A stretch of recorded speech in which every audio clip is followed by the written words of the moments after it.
Bien amigos, lo prometido es deuda. Hoy nos llenamos de orgullo, nos llenamos de felicidad. Está con nosotros ya la doctora Ruth Shadi Solís, la directora de Caral. Realmente una eminencia a quien tenemos hoy a nuestro lado, y la verdad me siento muy orgulloso, muy feliz de tenerla aquí a nuestro costado. Pero la doctora es una trabajadora, una investigadora por naturaleza. Doctora, buenas tardes. ¿De dónde viene, doctora? Vengo hoy día de la universidad. De la universidad. ¿Qué trabajo hace usted ahí, doctora? Bueno, con los estudiantes ya de último año sobre el taller de investigación arqueológica. Más de 50 años la doctora Ruth Shadi viene enseñando y generación tras generación vienen saliendo promociones. Doctora, realmente es un orgullo para el país tenerla a usted como catedrática de la Universidad de San Marcos y directora de Caral. Muchas gracias. Para mí es también muy importante el dialogar con los estudiantes, que ellos tengan siempre esa visión de lo que es nuestro país, ¿no? Un país megadiverso, como decía mi amigo Carlos Amati León, que lamentablemente nos dejó hace algún tiempo, y que necesitamos que en el presente también se tenga en consideración esa visión de país para promover un desarrollo integral y no como estamos viviendo todavía, ¿no? Nuestros antepasados sí lo supieron detectar y por eso es que hubo desarrollos en cada parte del país y ahora no lo estamos haciendo y todos migran hacia Lima y hacia Lima, ¿no? Vamos a hablar de Caral, doctora. Primero háblenos de usted, de la universidad, de su función como catedrática y como que usted que está ya ha dejado, o sea, ha dado a luz a más de 50 promociones. 50 bueno, años. Para mí es un gusto, un placer compartir con los estudiantes, ¿no? Y ver que ellos también se interesen por... Antes, cuando yo estudié arqueología, éramos nada más que 2 personas. Los alumnos. Los estudiantes, ¿no? En aquel momento, y sí. Por eso no existía la especialidad como escuela de arqueología, ¿no? Era antropología y arqueología. Claro. Yo por eso en mis diplomas dice antropología y arqueología. Claro. Pero sí es una visión bastante integral, ¿no? La formación que en la Facultad de Ciencias Sociales se viene dando a las especialidades, ¿no? Ahora nuestra facultad pues tiene la escuela de arqueología, de historia, de sociología, de antropología, ¿no? Pero nos falta todavía el compartir esa visión integral, ¿no? Para hacer investigaciones en conjunto y transmitir a nuestras nuevas generaciones lo que hemos sido y seguimos siendo, un país que requiere desarrollo en cada parte de él. Y usted, entre comillas, es la causante de este desarrollo, doctora. Bueno, yo en arqueología sí le he puesto toda mi dedicación, ¿no? A través de mi vida, porque he trabajado en Puno un tiempo, he estado en Chota, en Bagua, pero la mayor atención ya le he dado a la civilización Caral desde que empecé hace 30 años, porque es la civilización más antigua de todo el continente americano, ¿no? Claro. Y nos hace también sentir con orgullo que no hemos sido menos en nuestro desarrollo humano que en otras partes del mundo. Y es también de especial interés de nuestros vecinos y de toda América el conocer sobre la civilización Caral y se sienten muy orgullosos de ella. Y nosotros, como peruanos, nos falta conocer Caral. Sí, yo creo que eso es lo que se tiene que promover a través de la educación, ¿no? Del Ministerio de Educación, que desde la niñez se pueda conocer sobre nuestra civilización. Hace poco, hace unas semanas, hemos presentado la ciudad pesquera Áspero. Áspero, claro. Y ha sido para mí de gran orgullo ver a los niños a nivel inicial, primaria, secundaria, que trabajamos nosotros con ellos en un programa que se llama Caral en la Escuela también, ¿no? Hemos formado un equipo y se va a los colegios, se lleva a los niños a los sitios arqueológicos, pero a mí lo que me dio una gran satisfacción es ver a los niños que mencionaban: gracias abuelito por dejarnos esa herencia, estoy muy orgullosos, tatarabuelo, le decía. Mire, ahí tenemos Caral, doctora. Y me he sentido muy feliz ese día que los niños fueron visitando y viendo las iconografías, ¿no? Las ecografías que habíamos estado presentando. Claro. Y en el momento de la presentación para los padres y para todos los invitados, los niños fueron los primeros de inicial y de primaria los que se identificaron con nuestra historia de Caral. ¿Cómo hacer? Entonces, mire, le voy a hablar aquí, doctora. Yo tengo un nieto, dos nietos, uno de 10 años y el otro de 7. En 5º grado mi nieto mayor y mi nieto menor en 2º grado. Entonces, los niños de los colegios pueden asistir previa coordinación con la zona arqueológica Caral para hacer visita. Sí, por supuesto, ¿no? Solamente tienen que coordinar con nosotros para poderlos recibir. Tenemos en los 3 sitios ya se pueden visitar, que son muy interesantes. Uno es la ciudad sagrada de Caral, el otro sitio que está en el Valle de Supe, ¿no? El otro es Áspero, la ciudad pesquera de la civilización Caral también. Y el tercer sitio que está en el puerto de Supe. El puerto de Supe. Que es un lugar que todavía falta darle más atención, porque ahí está la casa. Ustedes siguen excavando. Sí, seguimos poniendo en valor el lugar y hemos hecho unos hallazgos muy interesantes también para poder coordinar y comprender cómo fue la formación de la civilización y los cambios que se fueron dando a través del tiempo y por qué su desarrollo y todo lo que vamos conociendo y recuperando a través de la investigación. Pero no queremos que esa información se quede solo en el mundo académico, sino que vaya a la sociedad y que la sociedad también pueda, al conocer la historia, saber cómo se vivió y por qué ese desarrollo.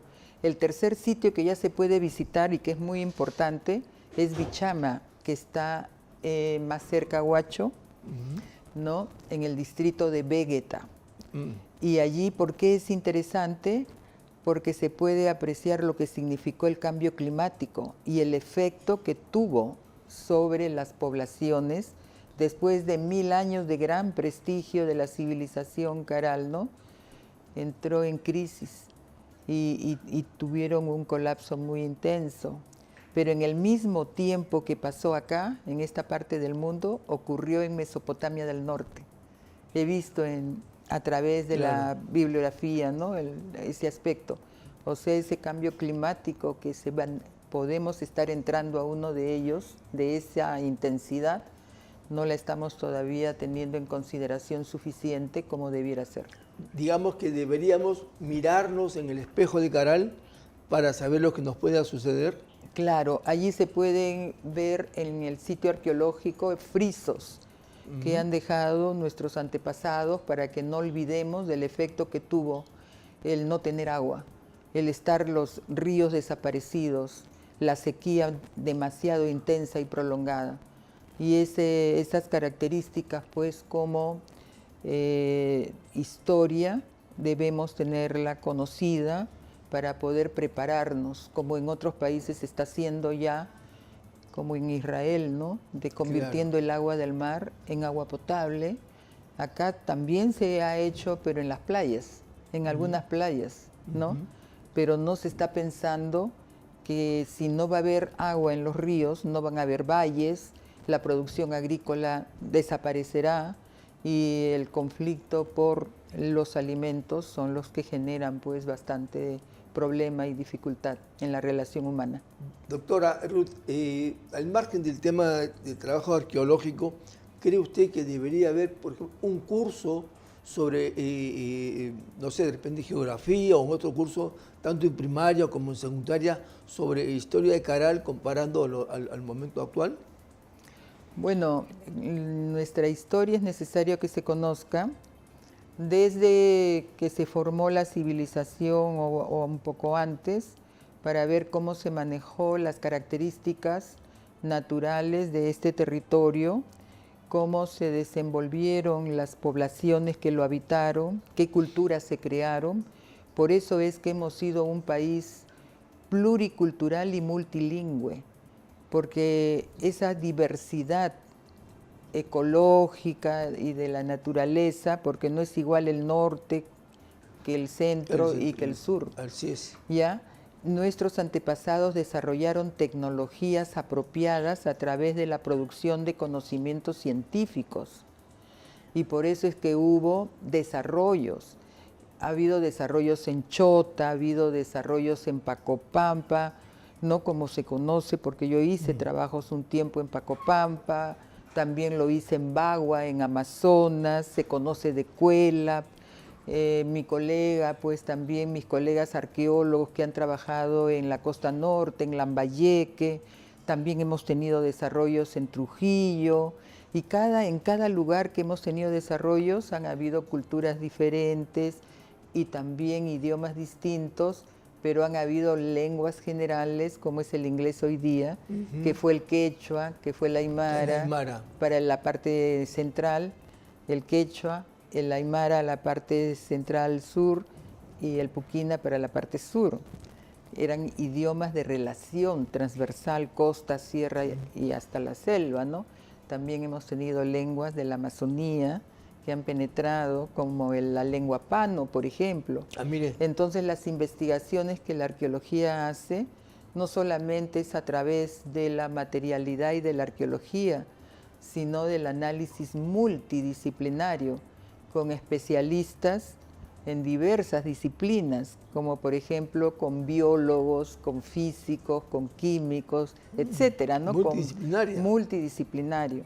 Y en ese trabajo es que podemos nosotros recuperar el conocimiento sobre cómo fue el desarrollo a través del tiempo, ¿no? En cada parte del país, si lo sabemos desarrollar, cosa que no ocurre en nuestro país. Y este trabajo de investigación que ustedes han realizado, en caso suyo particularmente, a través de estos 30 años, ¿cómo se debe canalizar como Estado?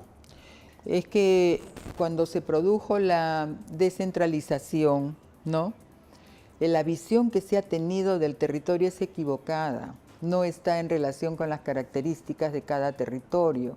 Entonces lo que se debiera hacer es conocer la historia, promover la investigación. Como dice Modesto Montoya, nuestro científico. ¿No? Que dice, sin investigación no hay desarrollo. Claro. Y si no hay desarrollo, no habrá beneficios para la sociedad en general. Entonces tenemos que promover la investigación, y es importante la investigación, pues, multidisciplinaria, desde conocer nuestra historia, cómo se desarrollaron diversas disciplinas. Cuando yo llegué por primera vez a Chota, en Cajamarca, y vi que comían pues de manera diferente a lo que nosotros comemos. Yo no conocía la racacha, no sé si usted la conoce. No la conozco. ¿Ve?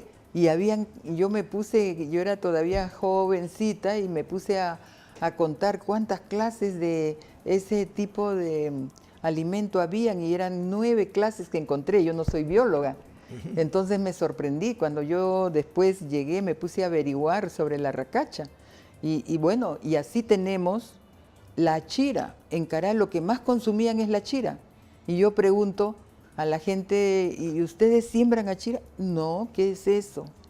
Entonces vamos perdiendo el conocimiento y toda la tecnología aplicada a través del conocimiento. Se ha hecho una investigación no por peruanos, sino por una persona extranjera, y ha encontrado que el 76% de nuestros campos de cultivo que de manera organizada lograron crear nuestros antepasados, se ha perdido, el 76%.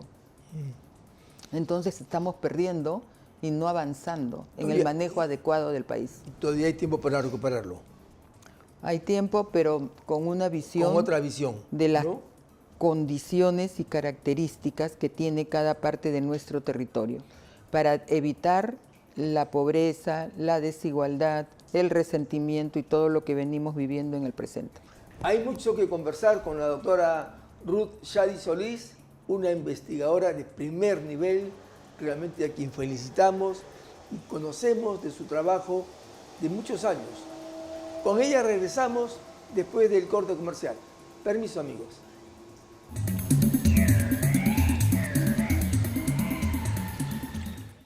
Continuamos con la doctora Ruth Shadi Solís, ella es la directora de la zona arqueológica de Caral, con quien realmente estamos conversando algo muy importante, doctora, porque nos permite conocer un poco más de la civilización, el desarrollo que han hecho ustedes en estos 30 años.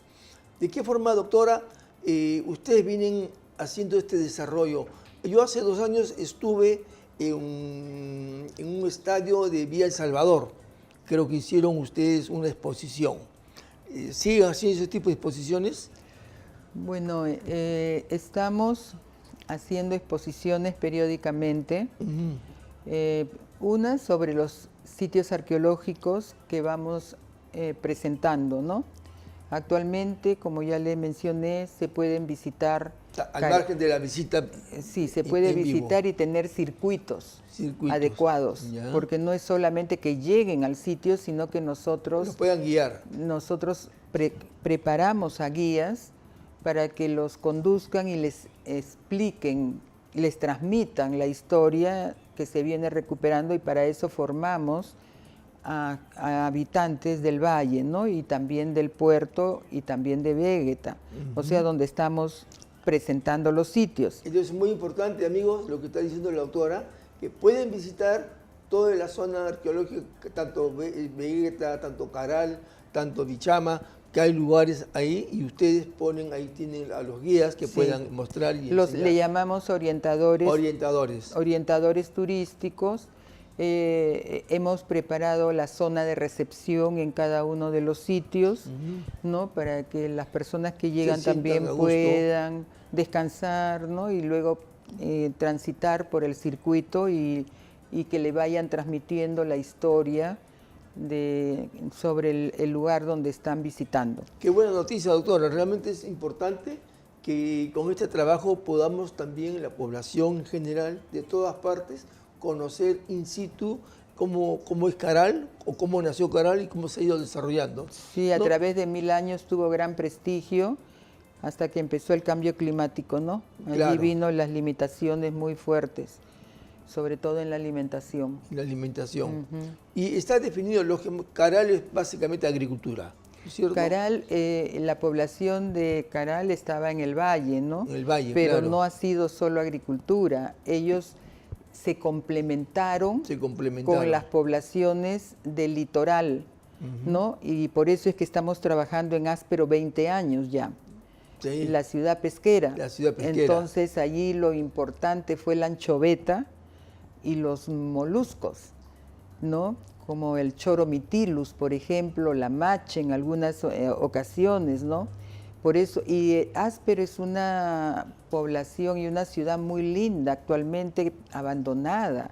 Está la casa de José María Arguedas, y en la casa se reunían los intelectuales de Lima, ¿no? Como por ejemplo Salazar Bondi, los hermanos Salazar Bondi, Augusto, ¿no? Y también está Blanca Varela, pues la que escribió ese libro. Claro, este puerto existe. Este puerto ¿no? existe, claro. Y hay casas de principios del siglo, y del siglo XX, de fines del siglo pasado, XIX, que están muy abandonadas, con toda la arquitectura perdiéndose, ¿no?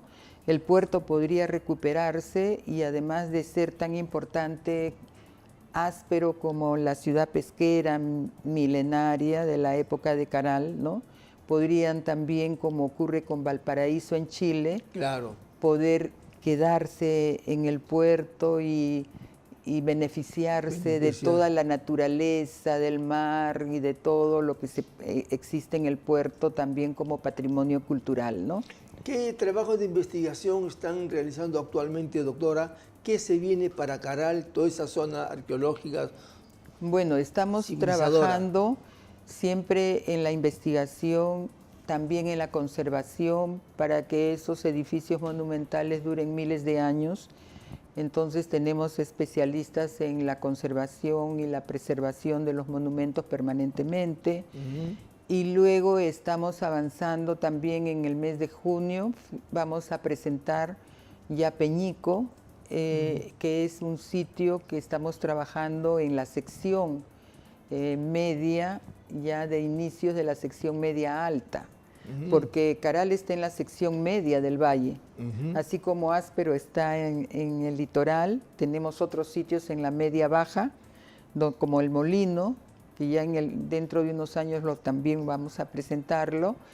Tenemos Era de Pando, ¿no? Tenemos Piedra Parada. Todos esos sitios están trabajando para que no se destruyan y se pueda conocer y el valle se convierta en un escenario importantísimo de lo que fue el desarrollo civilizatorio y cómo fue la economía, cómo fue la organización política, social, cómo es que se manejó el territorio, qué conocimientos se crearon, que son muchos de ellos admiración de especialistas del mundo, que han venido a aprender de Caral, ¿no? Como por ejemplo de Japón, ingenieros estructurales, cuando supieron a través de la lectura de nuestras publicaciones que existían tecnologías sismorresistentes, y por eso esos edificios monumentales que en el caso de Caral pueden alcanzar 29, 30 años de altura, perdón, no años, sino metros de altura,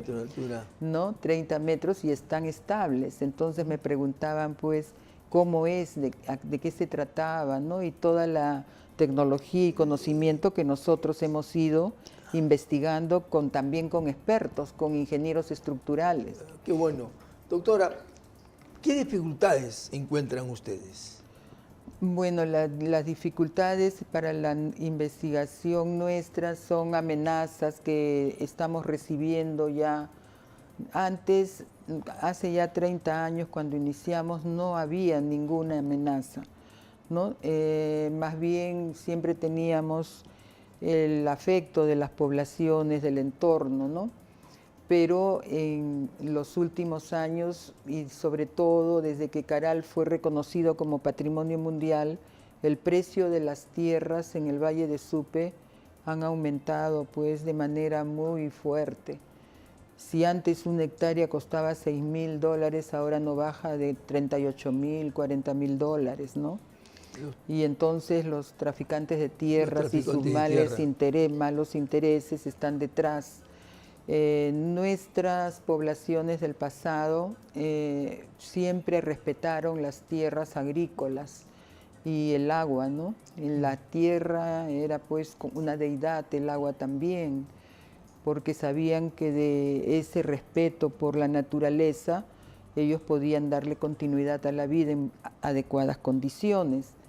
Pero en el presente ya no se tiene lo que yo he encontrado cuando empecé hace 30 años, gaviones naturales que protegían que el agua de los ríos no se salieran de su cauce, y solamente a través de un bosque ribereño que se creaba como un gavión. Pero eso se ha ido destruyendo porque se han ido construyendo casas en los valles, ¿no? Y el interés por las tierras pues debe estar detrás de todas las amenazas que venimos recibiendo, ¿no? Y los traficantes. Y es una llamada de atención para el Estado, en general, hablo de Estado como país, como gobierno, de prestar atención, porque imagínense que seamos nosotros mismos los que destruyamos Caral, esta zona arqueológica milenaria, que tanto bien le hace el país, desde otras partes del mundo vienen exclusivamente a conocer, a saber, y seamos nosotros los que destruyamos. Creo que eso no merece una llamada de atención. Vamos a ver cómo trabajamos este tema, doctora, porque realmente el trabajo de usted y todo su equipo es valorable. Le quiero decir que, por ejemplo, antes teníamos 5 policías, ¿no? Después nos dejaron sin ninguno. Y no puede ser posible eso. Y no solamente teníamos 5 policías, sino que el gobierno regional construyó la casa para el policía, al costado de la casa del arqueólogo, ¿no?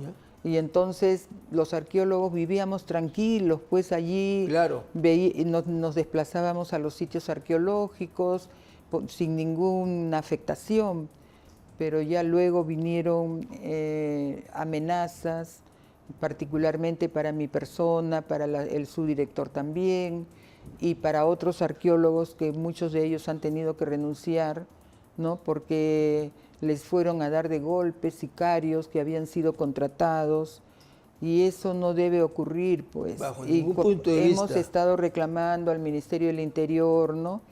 Y no nos han repuesto porque dice que no les falta. En primer término nos dijeron en Supe y en Barranca, la policía nos dijeron que su prioridad no eran los sitios arqueológicos, no era cuidar los sitios arqueológicos. Imagínense. Que su prioridad era cuidar a la gente que llegaba a las playas, ¿no? A las playas de Supe, a las playas de Barranca, ¿no? Entonces, eso fue una vez que nos contestaron de ese modo. Después nos dijeron que les habían recortado la policía y por tanto no podían apoyarnos. Por eso es que empezamos los reclamos con el ministro del Interior, pero hasta el día de hoy no nos han repuesto. A veces llega la policía, solamente se queda 10 minutos, ¿no? Por decirle una vez a la semana o 3 veces en el mes. Se quedan 10 minutos o como máximo 20 minutos y se van. Entonces, claro, eso no es de ninguna manera tener cuidado con nosotros, ¿no? Hace unos meses vino un presidente de un centro poblado y me dijo: doctora, por favor, no vaya al valle. Vino a hablar conmigo, ¿no? Y me buscó ahí en el Ministerio de Cultura donde estamos trabajando. Entonces vino y me dijo: no vaya al valle, porque ha habido una reunión donde han convocado a la gente del valle y las personas como un Pablo César Mejía Solís, que así se apellida, les dijo, acompañado de una persona delincuente conocido como un tal Orejas, ¿no? Dice que les dijo a los que habían acudido a su convocatoria de reunión que si me mataban a mí y lo mataban al subdirector, ellos iban a poder quedarse y ocupar las tierras que quisieran, ¿no? Entonces me dijo: eso es lo que han dicho, por eso he venido a advertirle a usted que por favor no vayan al valle. Entonces yo he ido a hablar con el ministro de Cultura. El ministro de Cultura felizmente se ha identificado con el problema que tenemos. Claro. Nos ha buscado un presupuesto para iniciar la contratación de la seguridad, ya que no nos dan el Ministerio del Interior ni la policía, ¿no? Que podamos contratar siquiera pues a unos 2 o 3 policías. Efectivos. Efectivos de seguridad, ¿no? Efectivos de seguridad. Para poder retomar nuestro trabajo, porque no es lo mismo virtual que presencial. Así, ¿no? es, para el desarrollo del país. Bien, doctora, reconocido y agradecido por su presencia, realmente ha sido una tarde fantástica de aprendizaje, gracias, de cultura, de desarrollo de nuestro país. Le dejo los micrófonos, las pantallas de BHTV, doctor, para que se despida. Muchas gracias a todos los que me han estado escuchando y ojalá que puedan conocer, porque es necesario para fortalecer nuestra identidad como peruanos, pero también nuestra autoestima como peruanos, porque siempre se dice que no hay peor enemigo de un peruano que otro peruano, y eso no debe ser así. Entonces yo creo que conocer nuestra historia nos es necesaria, y a todas nuestras autoridades también, que se identifiquen con la importancia que la investigación tiene en nuestro país, y en particular la recuperación de la historia, para conocerla en cada parte de nuestro territorio, que es muy diverso, pero que nuestros antepasados lograron reconocer, investigar y crear conocimientos y tecnologías apropiadas, con las cuales tuvimos desarrollos en el norte, en el centro, en el sur, y en cada una de esas diversidades se lograron superarlas y poderle dar las condiciones de vida adecuadas, como se decía, el buen vivir, y esa visión que todavía se conserva muy poquito, pero es necesario que se extienda, de un trabajo con visión de desarrollo, pero también con relaciones compartidas, donde se identifiquen los problemas, se pongan de acuerdo cómo darle solución a los problemas, todos en conjunto, entre la sociedad civil y también con las autoridades, pues civiles y políticas. Correcto. Gracias a todos ustedes por escucharme. Amigos, eso es todo por hoy. Los esperamos el próximo martes, a esta misma hora, por VHTV, nuestro canal. Buenas tardes, Perú.